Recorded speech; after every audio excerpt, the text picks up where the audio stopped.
lagi. Saya sedih. Mama saya dekat dapur ni nampak dia terus datang dekat saya. Ji, kiar antum bersedih.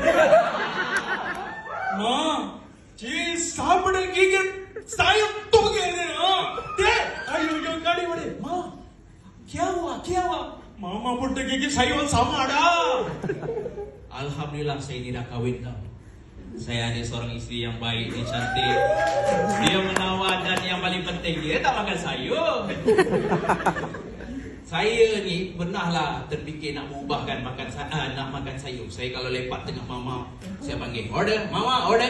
Take easy. Saya tahu lah you mau makan order apa. Itu Maggi kuah tambah sayur. Mama, saya sudah berubah dah.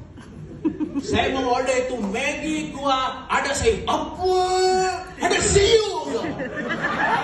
Ya, apa taruh bagi tahu pada tukang masak. Dia sambil itu biji tu tahu lagi yang mesti Maggi kuah ada sayur. Dia sambil dia mau Maggi kuah ada sayur. Ada sayur. Dia terus buat Maggi kuah ada sayur letak depan saya. Suruh buat handphone buat live. Saya pun apa lagi angkat sayur kasihkan. Mama terus dulu. Jadi kata mau berubah, mau makan itu sayur, apa pasal you buang itu sayur? Mama, saya order Maggi kuah ada sayur. Itu sayur sudah masuk dalam kuah. Saya sudah hirup itu kuah seperti saya sudah makan itu sayur. This is called psikologi.